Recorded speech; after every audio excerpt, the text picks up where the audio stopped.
ang aming kahilingan. Kami ay kawan, O Diyos na walang hanggan.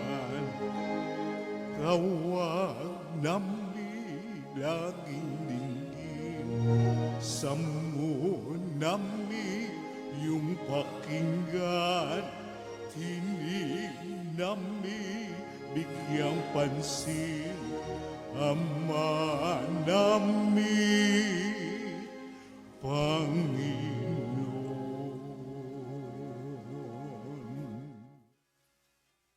Sa ngalan ng Ama at ng Anak at ng Espiritu Santo, Amen. ang pagpapala ng ating Panginoong Hesus Kristo, ang pag-ibig ng Diyos Ama, at ang pakikipagkaisa ng Espiritu Santo naway sumainyong lahat. At sumaiyo rin. Mga kapatid, tinipon tayo bilang mga kaanib na angkan ng Diyos, kaya dumulog tayo sa maawaing Panginoong nagpapatawad ng lubos. Sinugong tagapagpagaling sa mga nagsisisi, Panginoon, kaawaan mo kami. Panginoon, kaawaan mo kami. Dumating na tagapag-anyayang mga makasalanay magsisi, Kristo, kaawaan mo kami. Kristo, kaawaan mo kami. Nakaluklok ka sa kanan ng Diyos Ama para ipamagitan kami. Panginoon, kaawaan mo kami. Panginoon, kaawaan mo kami. Kaawaan tayo ng makapangyarihang Diyos, patawarin tayo sa ating mga kasalanan at patnubayan tayo sa buhay na walang hanggan. Amen. Manalangin tayo. Ama naming makapangyarihan, ang sinimulan naming kusang pagpapakasakit ay subaybayan mo ng iyong pagmamalasakit upang ang pinagtitiisan ng aming katawan ay maisaloob namin at maganap ng may katapatan sa pamamagitan ni Jesucristo kasama ng Espiritu Santo magpasawalang hanggan. Amen. Magsiupo na po ang lahat. Pagbasa mula sa aklat ni Propeta Isaías. Ito ang sinasabi ng Panginoon. Ikaw ay sumigaw ng ubos lakas. Ang sala ng bayan ko sa kanila'y ihayag. Sinasamba ko, kunway hinahanap, sinusundan-sundan. Parang natutuwang ang kalooban ko'y kanilang malaman. Ibig palabasin na ang gawain nila ay matuwid at di lumilihis sa mga tuntuning aking ibinigay. Wari natutuwang sa aking sumamba at ang hinihingi hatol na matuwid. Ang tanong ng mga tao, bakit ang pag-aayuno natin di pansin ng Panginoon? Nagugutom lang tayo, ngunit walang kabuluhan. Ang sagot ng Panginoon, pansariling kapakanan pa rin ang pangunang layunin sa pag-aayuno. Habang ang nag-aayuno'y patuloy na inaapi ang mahihirap, ang pag-aayuno ninyo'y humahantong lamang sa alitan hanggang kayo-kayo'y nag-aaway-away. Kung ang pag-aayunong ginagawa ninyo ay gayon din lamang, ang inyong pagtawag ay tiyak na hindi ko pakikinggan. Sa inyong pag-aayuno, pinahihirapan ninyo ang inyong sarili. Yumuyuko kayong parang damong hinihipa ng hangin. Nagdaramit kayo ng sako at nahihiga sa abo. Pag-aayuno na ba iyan? Akala ba ninyo'y nasisihan ako riyan? Ito ang gusto kong gawin ninyo. Tigilan na ninyo ang pag-aalipin. Sa halip ay pairalin ang katarungan. Ang mga api palayain ninyo at tulungan. Ang mga nagugutom ay inyong pakanin. Patuloyin sa inyong tahanan ang walang tirahan. Yaong mga tao na halos hubad na ay inyong paramtan.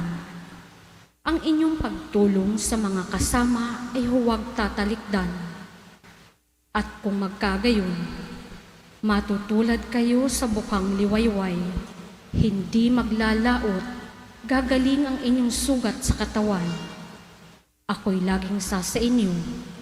Ililigtas kayo at iingatan kahit saang lugar. Sa araw na iyon, diringgin ng Panginoon ang dalangin ninyo. Pag kayo'y tumawag, ako'y tutugon agad. Ang salita ng Diyos. Salamat sa Diyos. Ang tugon po sa bawat saknong ng salmo. Diyos ko, iyong tinatanggap, pakumbabat, pusong tapat. Ulitin po natin. Diyos ko, iyong tinatanggap, pakumbabat, pusong tapat. Ako'y kaawaan, o mahal kong Diyos.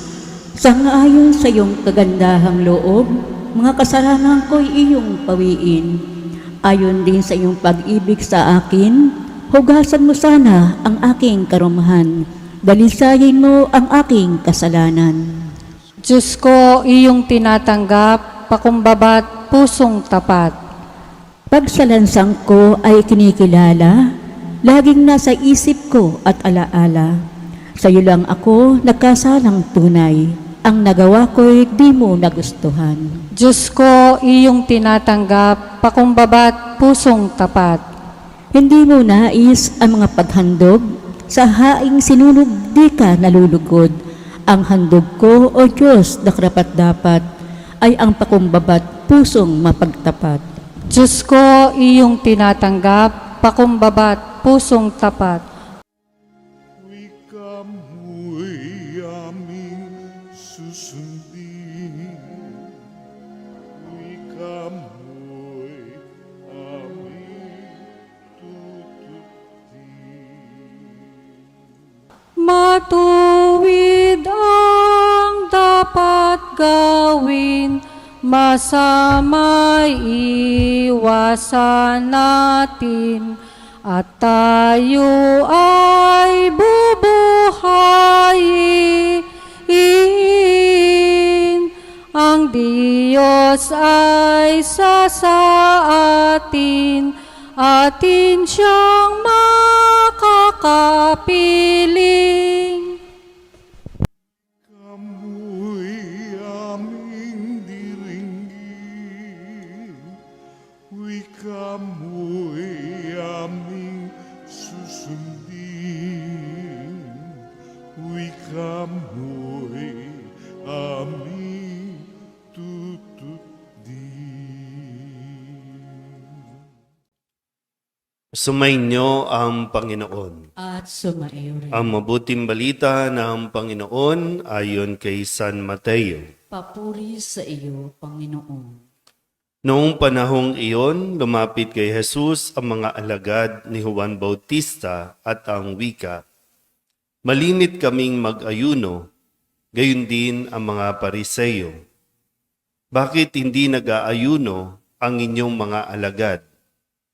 Sumagot siya, "Maaari bang magdalamhati ang mga panauhin sa kasalan habang kasama nila ang lalaking ikinasal? Kapag wala na siya, saka pa lamang sila mag-aayuno."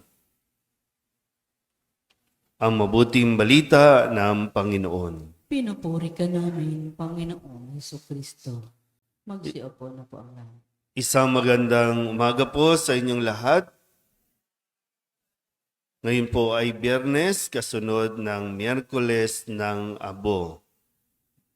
Noong Miyerkules, pinaalala po sa atin sa pagsisimula ng Kwaresma, sa pagpasok natin, meron 3 bagay na dapat natin pagtuunan ng pansin bilang bahagi ng ating paghahanda sa 40 araw na paglalakbay. Yan ay ang paglilimos o kawang gawa, yung pananalangin at yung pag-aayuno.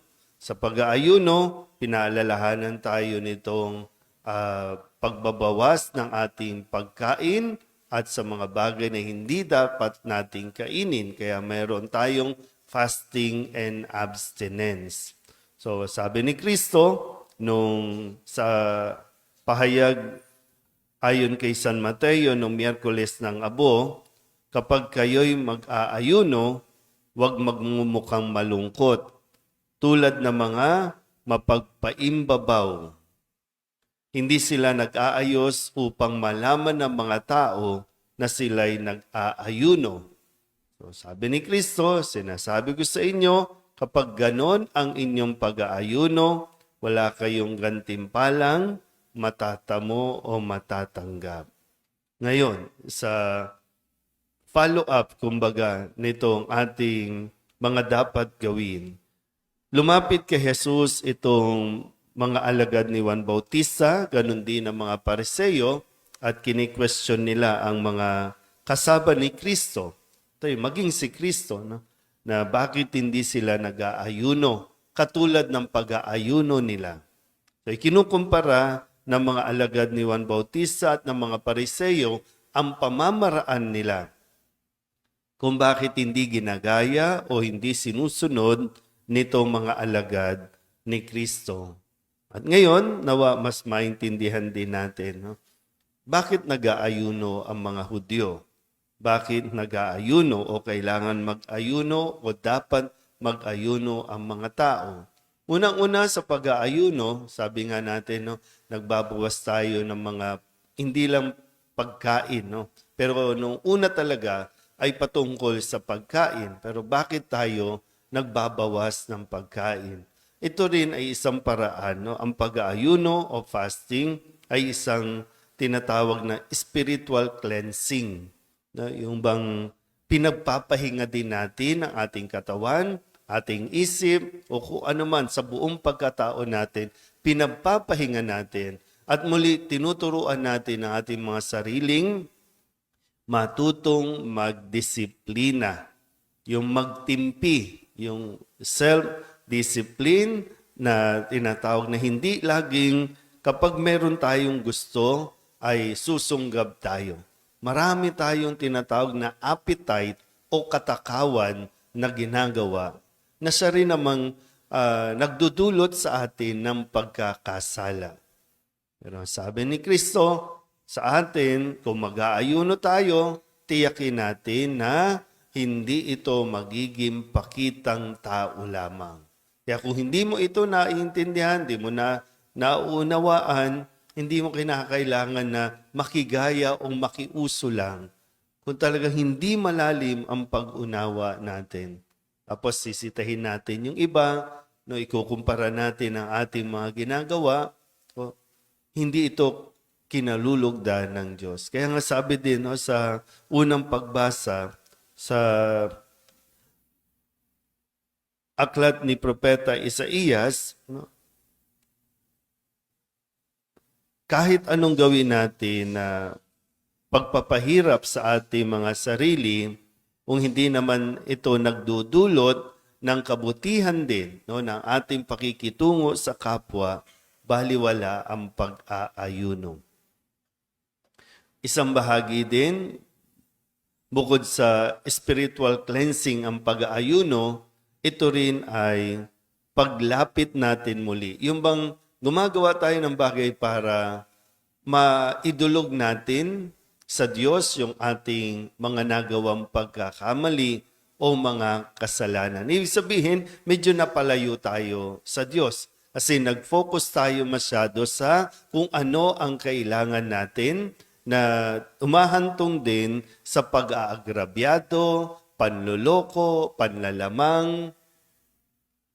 At kapag na-realize ng tao yan, mag-aayuno siya, magpapaikot-ikot sa abo o sa lupa, magsusuot ng sako para lang kumbaga mapansin ng Diyos yung kanyang sakripisyo o ginagawa. At kapag napansin, ibig sabihin, mapapatawad na siya ng Diyos. Ngayon, bakit hindi nag-aayuno ang mga alagad ni Juan Bautista o ni Kristo katulad ng mga Pariseo? Sino ba ang kasama ng mga alagad? Si Jesus. Ano ba si Jesus. Sino ba si Jesus? Ang Diyos. So malapit sila kay Jesus. So kapag malapit kay Jesus, hindi kinakailangan gumawa ng mga sakripisyo, hindi kinakailangan gumawa ng mga pagpapahirap sa sarili o pahirapan ng sarili. Kasi nandyan na si Jesus, kasama mo na ang Diyos. Ulitin ko po, bakit tayo mag-aayuno? Kasi gusto natin magbalik loob sa Diyos. Gusto nating mapalapit muli sa Diyos. Sa dami ng dahilan para tayo mawalan ng oras, no? Sa dami ng idinahilan natin para hindi tayo pumunta sa Diyos, ito yung mga pagkakataon na kaya tayo mag-aayuno kasi na-realize natin na medyo malayo-layo na tayo sa Diyos. Baka nagtatampo na ang Diyos sa atin at tinihintay niya muli ang ating pagbabalik loob. Yung paglapit natin sa Kanya. Pero sana po, hindi lang tayo ngayon, nasa 3 araw tayo simula nung Ash Wednesday. Ang panawagan sa atin ay magnilay, pagdasal natin, ano yung mga dapat nating gawin, yung mas importante at mahalaga para sa Diyos. Baka kasi marami tayong gagawin, bisita iglesia, istasyon ng krus, paglalakad ng nakapaa, prosesyon, ang daming naka-line up na gawain natin. Pero kung hindi rin naman tayo magfa-fasting sa pakikipag-away, sa pakikipag-inggitan, mababaliwala ang lahat ng ito. Meron din mga fasting. Fasting muna tayo sa away-away. Fasting muna tayo sa inggitan. Fasting muna tayo sa pangiinggit din. Maging sa pangiinggit, fasting muna. So, pag nilaya natin, ano yung mas mahalaga na dapat tayong nag-aayuno para nang sa ganon, mas maging mabuti tayo sa pakikitungo sa ating kapwa, lalo tigit, mas mapalapit tayo sa Diyos. Amen?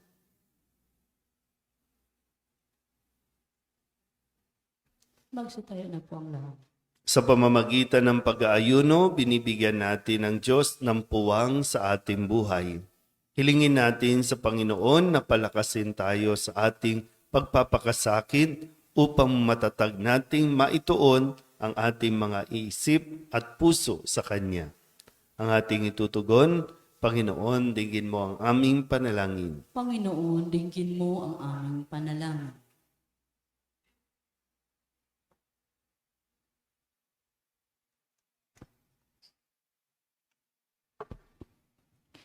Bilang mga alagad ni Kristo, tayo naway makasunod sa mga utos ng ating Ama sa langit.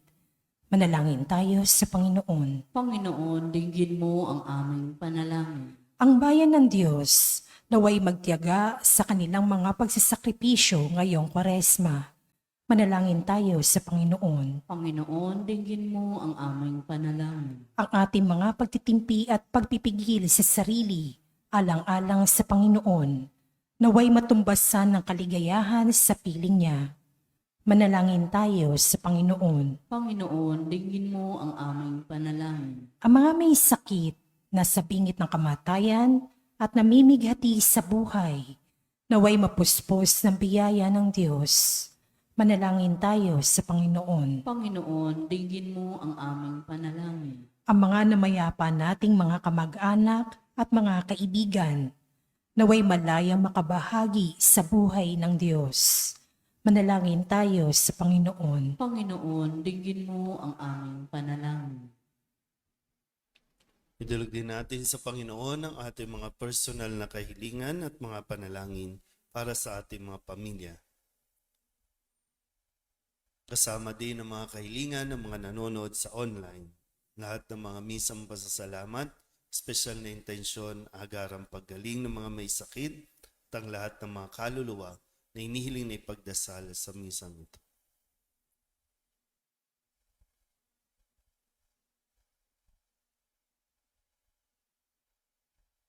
Ang lahat ng ito iniiling namin sa ngalan ni Kristong aming Panginoon. Amen. Magsiupo na po ang lahat.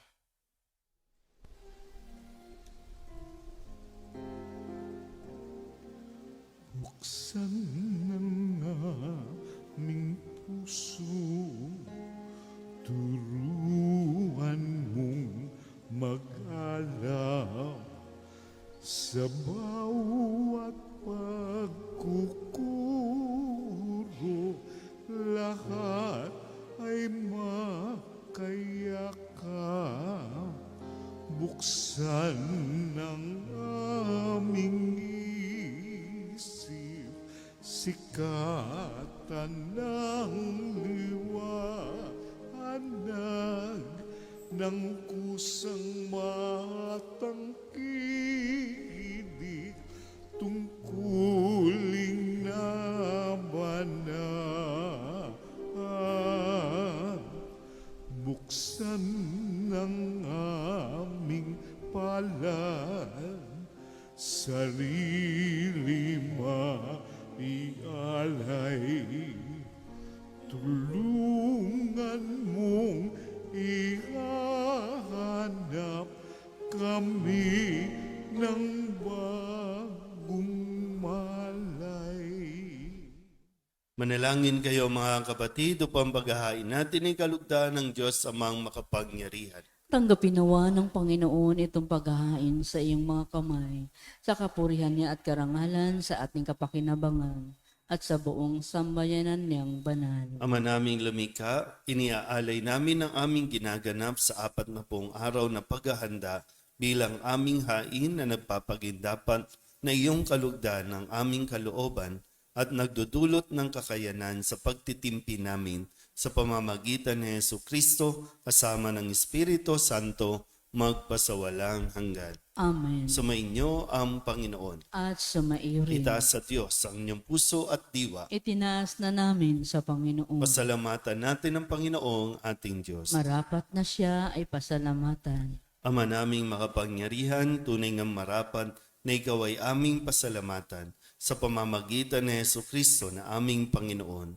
Sa aming kusang pagtitiis ng hirap, tinutulungan mo ang aming maitumpak ang kinamihas ng pagsalungat sa pananagutang iyong iniatas. Sa aming pagtulad sa anak mong mahal na nagpakasakit para sa tanan, ang pagsisikap nami iyong kinalulugdan at ang pagpapakabuti nami iyong ikinararangal. Kaya kaysa ng mga anghel nagsisiawin ng papuri sa iyo, nang walang humpay sa kalangitan, kami nagbubunyi sa iyong kadakilaan.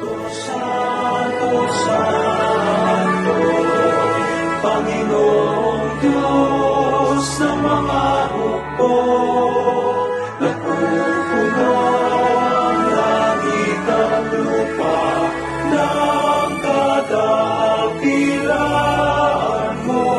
Hosana, Hosana sa kaitaasan, sa kaitaasan.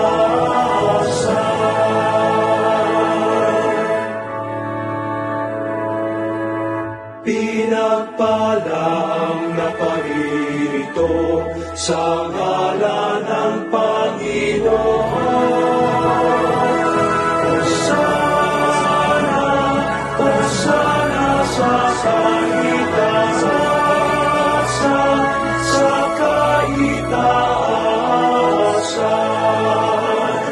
sa kaitaasan.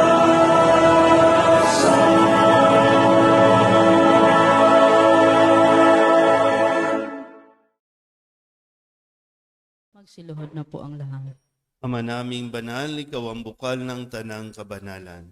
Kaya't sa pamamagitan ng iyong Espiritu, gawin mong banal ang kaloob na ito upang para sa aming maging katawan at dugo ng aming Panginoong Heso Kristo. Bago niya pinagtiis ang kusang loob na maging handog, hinawakan niya ang tinapay, inasalamatan kaniya, pinaghati-hati ni iyon, iniabot sa kanyang mga alagad at sinabi, tanggapin ninyong lahat ito at kanin, ito ang aking katawan na ihahandog para sa inyo.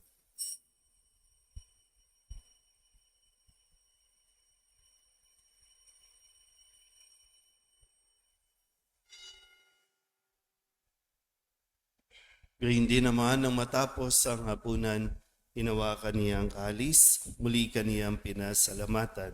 Iniabot niya ang kalis sa kanyang mga alagad at sinabi,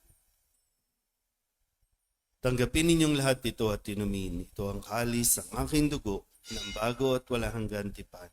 Ang aking dugo na ibubuhos para sa inyo at para sa lahat, sa ikapagpapatawad ng mga kasalanan. Gawin ninyo ito sa pag-alaala sa akin."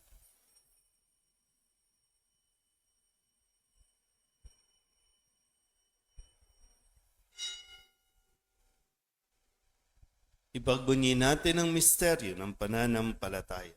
Si Kristo'y namatay, si Kristo'y nabuhay, si Kristo'y babalik sa wakas ng panahon. Ama, ginagawa namin ngayon ang pag-alaala sa pagkamatay at muling pagkabuhay ng iyong anak. Kaya tiniaalay namin sa iyo ang tinapay na nagbibigay buhay at ang kalis na nagkakaloob ng kaligtasan. Kami nagpapasalamat dahil kami iyong minarapat na tumayo sa harap mo para maglingkod sa iyo. Isinasamo namin kami magsasalo-salo sa katawan at dugo ni Kristo ay mabuklod sa pagkakaisa sa pamamagitan ng Espiritu Santo. Ama, lingapin mo ang iyong simbahang laganap sa buong daigdig. Puspusin mo kami sa pag-ibig kay San Francisco na aming Papa at ni Jose na aming Obispo at ng Tanang Kaparian. Alalahanin mo rin ang mga kapatid naming nahimlay na may pag-asang sila'y muling mabubuhay, gayon din ang lahat ng mga pumanaw. Kaawaan mo sila at patuloyin sa iyong kaliwanagan. Kaawaan mo at pagindapating kaming lahat na makasalo sa iyong buhay na walang wakas. Kaysa ng mahal na Birhen Maria na ina ng Diyos, ng kabiyak ng puso niyang sa San Jose. Kaysa ng mga apostol at ng lahat ng mga banal na namuhay dito sa daigdig ng kalugod-lugod sa iyo, may pagdiwang nawa namin ang papupuri sa ikararangal mo sa pamamagitan ng iyong anak na aming Panginoong Heso Kristo. Sa pamamagitan ni Kristo, kasama niya at sa Kanya, ang lahat ng parangal at papuri ay sa iyo, Diyos Amang makapangyarihan, kasama ng Espiritu Santo, magpasawalang hanggan. Amen. Amen. Amen.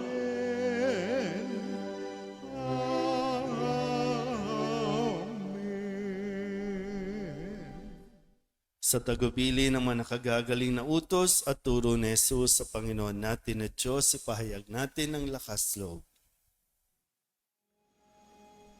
Pater noster, qui es in celis, sanctificetur nomen tuum, adveniat regnum tuum,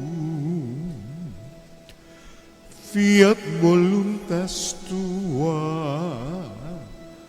sicut in cielo et in terra. Panem nostrum quotidianum da nobis hodie,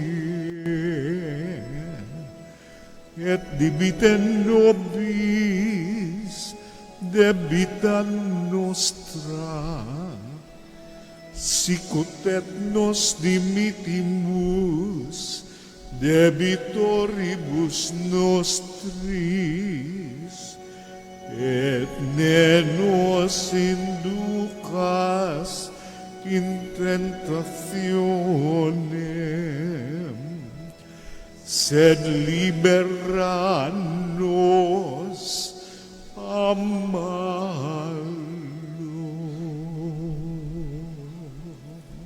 Hinihiling namin kami iadya sa lahat ng masama, pagkalooban ng kapayapaan araw-araw, iligtas sa kasalanan at ilayo sa lahat ng kapahamakan, samantalang aming pinananabikan ang dakilang araw ng pagpapahayag ng tagapagligtas naming si Heso Kristo.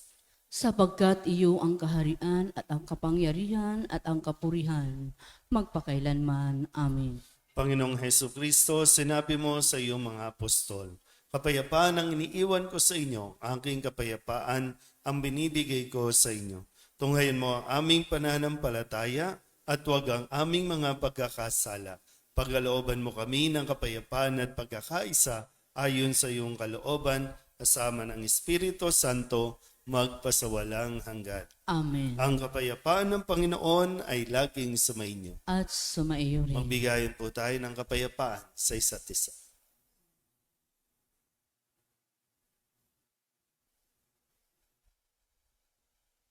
Kordero ng Diyos na nag-aalis ng mga kasalanan ng sanlibutan, maawa ka sa amin.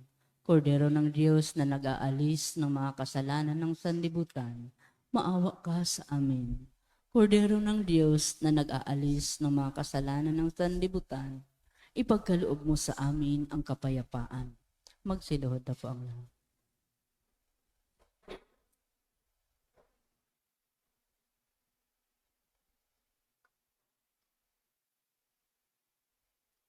Ito ang kordero ng Diyos. Ito ang nag-aalis ng kasalanan ng sanlibutan.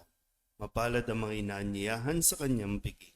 Panginoon, hindi ako karapat-dapat na magpatuloy sa iyo, ngunit sa isang salita mo lamang ay gagaling na ako. Katawan ni Kristo. Amen.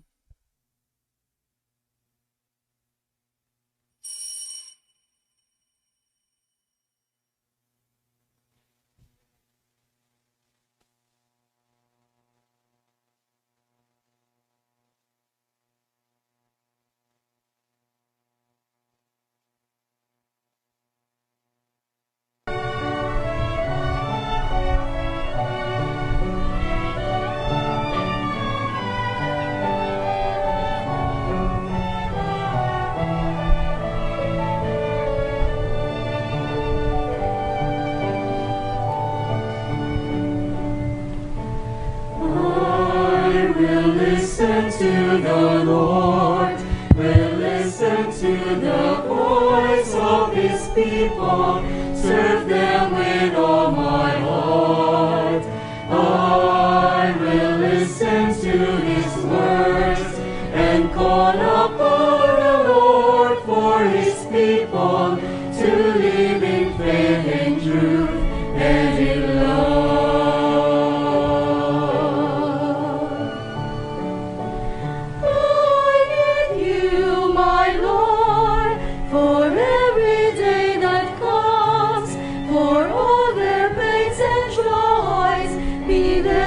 Understand, they may seek you, my Lord, and reach into your hands. May you comfort their sorrows and heal their wounded hearts.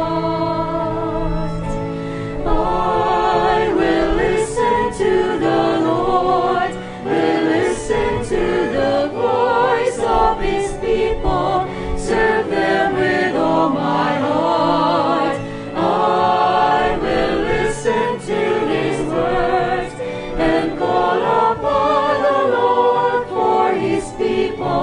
To live in faith and truth and in love.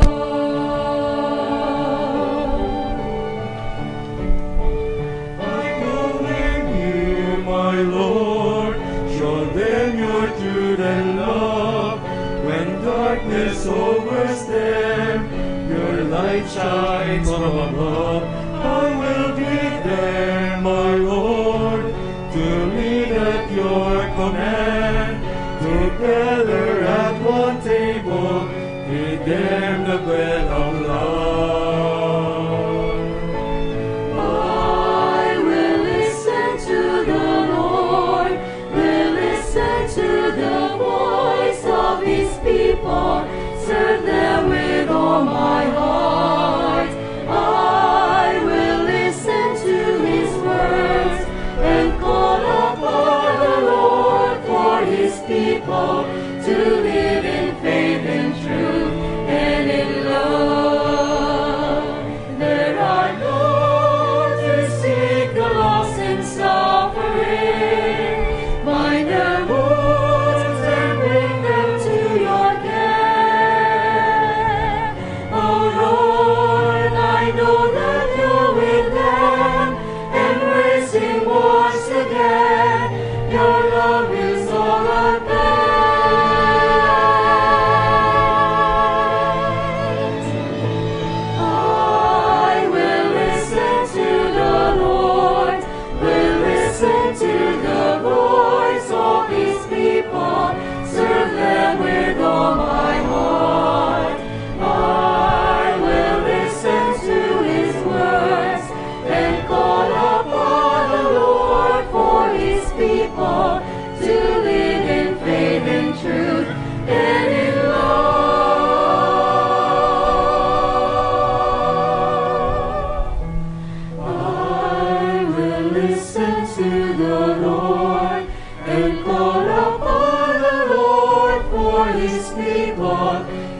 live in faith and truth.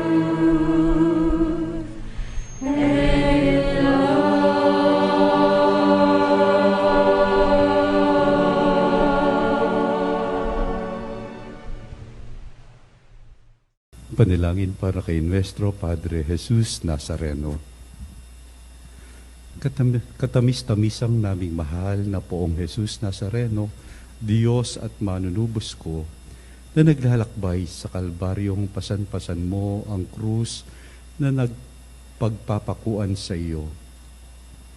Akong abang makasalanan na naging dahilan ng iyong di masayod na hirap ay nagpupuri sa iyo at nagpapasalamat na bilang maamong kordero ay buong hinahong tinanggap mo sa ibabaw ng iyong balikat ang kahoy ng iyong kamatayan, upang doon mawakasan ang aking mga kasalanan at ng sandaigdigan.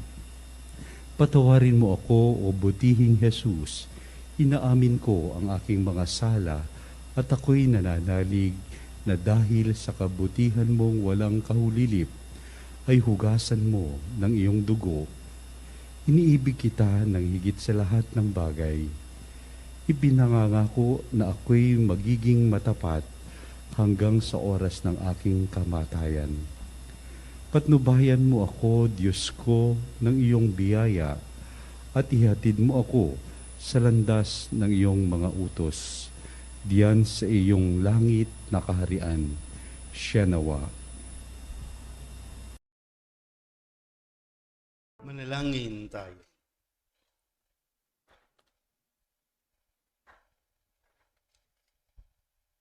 Ama naming mapagmahal, ang pakikinabang namin sa pagdiriwang na ito ay magdulot nawa ng kapatawaran sa aming mga kasalanan upang kami maging marapan sa iyong mapagpagaling na kabutihan sa pamamagitan ni Jesucristo kasama ng Espiritu Santo magpasawalang hanggan. Amen. Mamayang gabi po ang simula ng ating pag-iistasyon ng krus sa mga barangay na sakop ng ating pong parokya. Kayo po ay nanyayahan na makiisa sa gawain ito. Sumainyo ang Panginoon At sumaiyo rin. at pagpalain kayo ng makapangyarihang Diyos, Ama at Anak at Espiritu Santo. Amen. Tapos sa banal na misa, humayo tayo sa kapayapaan ni Kristo. Salamat sa Diyos. Magandang umaga po. Magandang umaga rin po, Father.